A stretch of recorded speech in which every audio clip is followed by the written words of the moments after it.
என் அன்பு குழந்தையே, சோகமும் தோல்வியும் இங்கு யாருக்கும் சொந்தமானது கிடையாது. அதை பிடித்துக் கொள்வதும் பிடுங்கி தூரமாக போடுவதும் அவரவர் மன துணிவில் தான் இருக்கின்றது. நீ சோகமாக இருக்கிறாய் என்றால் உன்னுடைய மனதை சந்தோஷமாக வைத்துக் கொள்ள வேண்டும் என்று நினைத்தால் உடனே அதிலிருந்து நீ விடுபட வேண்டும் தானே.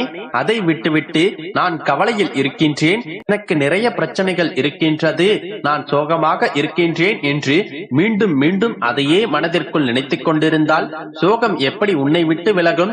அதே போலத்தான் தோல்வி என்பதும். வாழ்க்கை என்றாலே மனிதர்களுக்கு இன்பமும் துன்பமும் வெற்றியும் தோல்வியும் கலந்துதான் இருக்கும். ஆனால் நான் தோல்வி அடைந்து விட்டேன், தோற்று போய் விட்டேனே, இந்த விஷயம் எனக்கு நடக்கவில்லையே, நான் நினைத்தது கிடைக்கவில்லையே என்று நினைத்துக் கொண்டே இருந்தால் அது உன்னிடமே நிரந்தரமாக அல்லவா தங்கிவிடும். அதற்கு பதிலாக அந்த தோல்வியை துரத்தி அடித்து வெற்றியை பெற வேண்டும் என்று நீ நினைத்தால் அடுத்தது என்ன செய்ய வேண்டும், அடுத்த எந்த விஷயத்தில் இறங்க வேண்டும் என்று யோசித்து அதற்கான முயற்சியை செய்தாக வேண்டும் அல்லவா? அதற்கான மனத்துணிவை உனக்குள் நீயேதான் உருவாக்கிக் கொள்ள வேண்டும். உன்னுடைய பெருமாள் உனக்கு துணையாக நான் இருக்கும் போதே சோகங்களும் தோல்வியும் கஷ்டமும் உன்னிடம் தங்க விட்டு விடுவேனா என்ன? நீ வழி தெரியாத பாதையில் மனம் முழுக்க வலியும் வேதனைகளையும் சுமந்து கொண்டு நடந்து கொண்டிருந்தாலும் கூட உனக்கே தெரியாமல் உன்னுடைய வாழ்க்கையில் பயணத் துணையாக நான் வந்து அத்தனையையும் சரி செய்து விடுவேன் என்றெல்லாமே. பிறகு எதற்காக நீ வருந்துகின்றாய்?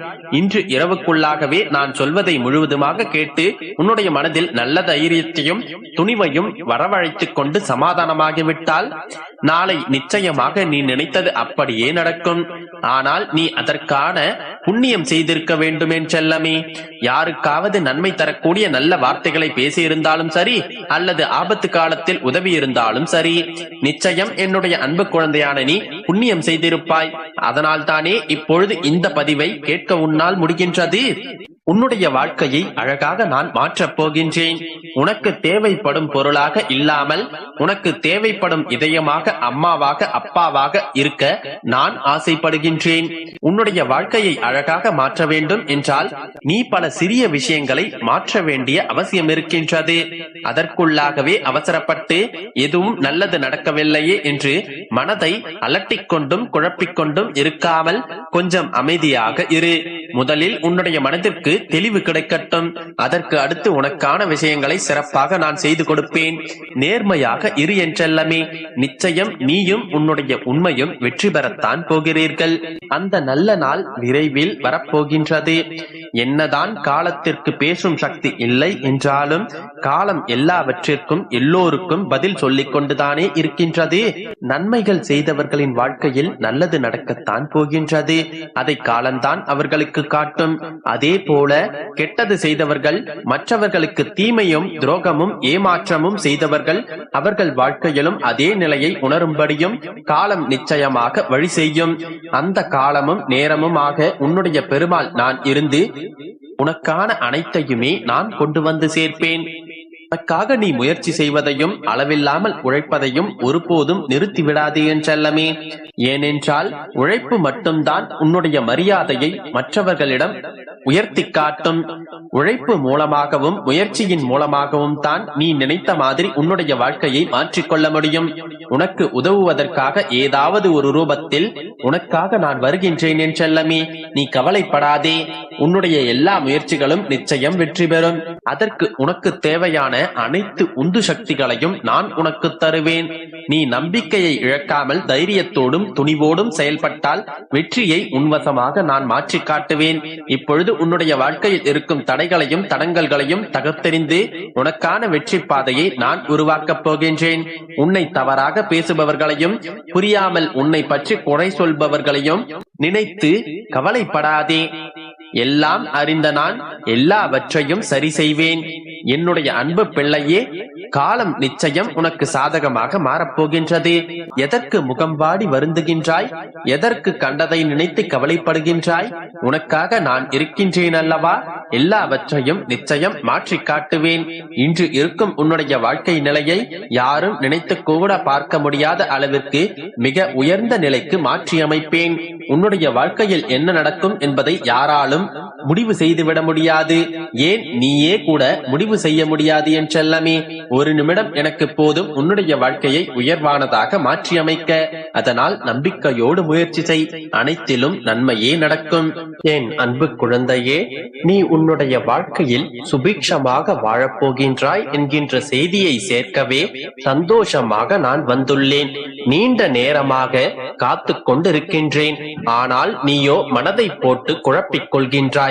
என்னுடைய வாழ்க்கை இப்படியே போகின்றதே, என் விதி இப்படி ஆகிவிட்டதே, என் சந்தோஷத்தை என்னால் காணவே முடியாதா என்று புலம்பிக் கொண்டே இருக்கின்றாய். என் தங்கமே, வாழும் நாட்கள் எப்படி இருக்க வேண்டும் என்பதை நீ என்றைக்காவது யோசித்திருக்கிறாயா? கடந்து போன காலங்களிலேயே காலங்களை கழித்துக் கொண்டிருக்கின்றாய். கடந்த காலத்தை நினைத்து கண்ணீர் விடுவதும் எதிர்காலத்தை எண்ணி கனவு காண்பதுமாகவே உன்னுடைய வாழ்க்கை போய்க் கொண்டிருக்கிறது. இந்த நிகழ்காலத்தை ஒரு நொடியேனும் வாழ்ந்து பார். அப்படி நீ ருசிக்க ஆரம்பித்தால் உன் வாழ்க்கையில் வெறுமையும் வெறுப்பும் நீ உணர்ந்திருக்க மாட்டாய். சற்று யோசித்துப் பார். வாழ்க்கையில் நீ நினைத்ததெல்லாம் கிடைத்து விட்டால் வாழ்க்கையில் சுவை எப்படி இருக்கும்? அதன் பின் உன் வாழ்க்கையில் எந்த சுவாரஸ்யமும் இருக்காது. எளிமையாக கிடைக்கும் எதுவும் உன்னுடைய வாழ்க்கையில் நிலைக்காது. எளிமையாக கிடைத்துவிட்டால் அதன் மதிப்பை உன்னால் உணரவும் முடியாது. நீ நினைப்பதிலெல்லாம் நல்லதும் இருக்கும், கெட்டதும் இருக்கும். அது எல்லாமே நீ நினைத்த மாத்திரத்திலேயே அது உன்னுடைய கையில் கிடைத்துவிட்டால் நீ திருப்தியாகவும் சந்தோஷமாகவும் மகிழ்வாய். ஆனால் அது உனக்கு பாதகமான விளைவுகளை கொடுக்கும் போது நீதானே அனுபவித்தாக வேண்டும். சற்று பொறுமையாக இருந்து கொண்டால் நீ என்னிடம் கேட்டவற்றில் ஏதாவது பாதகமாக இருந்தால் அதை உனக்கு சாதகமாக மாற்றி என்னுடைய பரிபூரணமான அருளுடனும் ஆசீர்வாதத்துடனும் உன்னிடமே சேர்ப்பேன். முதலில் என்னை மட்டும் ஏன் இப்படி படைத்திருக்கிறீர்கள் அப்பா? என்னுடைய வாழ்க்கை மட்டும் ஏன் இப்படி ஆகிவிட்டது? என்னால் மட்டும் எப்படி எதையுமே சாதிக்க முடியாமல் போய்விட்டதே என்று என்னிடம் முறையிடுவதை முதலில் நிறுத்து. உன்னிடத்தில் நிறைய திறமைகள் இருக்கின்றது. ஆனால் அதை செயல்படுத்தத்தான் உனக்கு தெரியவில்லை. நான் உன்னை திறமைகள் நிறைந்த, நற்குணம் படைத்த, அன்பு நிறைந்த பிள்ளையாகவே இவ்வுலகில் நான் படைத்தேன். நீயும் சாதிக்க பிறந்த என் பிள்ளைதான். ஆனால் உன்னுடைய வாழ்க்கையில் கஷ்டம் என்கின்ற ஒன்றையே நீ நினைத்துக் கொண்டு அதில் தேங்கி நின்று முன்னேறாமல் அழுது கொண்டே இருந்தால் வாழ்க்கையில் நீ நின்று கொண்டேதானே இருப்பாய். வாழ்க்கையில் நிமிடங்கள் போய்கொண்டேதானே இருக்கும். வாழ்க்கையில் முதலில் உனக்கு எது தேவை, எது தேவையில்லை என்று பட்டியலிடு. உனக்கு எது தேவை என்று நீ நினைக்கிறாயோ அதை முன்னே நிறுத்து. அதற்கான முக்கியத்துவத்தை கொடு. அதற்காக உழைத்து போராடு. உனக்கு தேவையில்லாதவற்றையும் வழிகளை கொடுப்பதையும் பற்றி நினைத்துக் கொண்டே இருந்தால் உன்னால் உன்னுடைய வாழ்க்கையில் முன்னேற முடியாது கண்மணி. என் அன்பு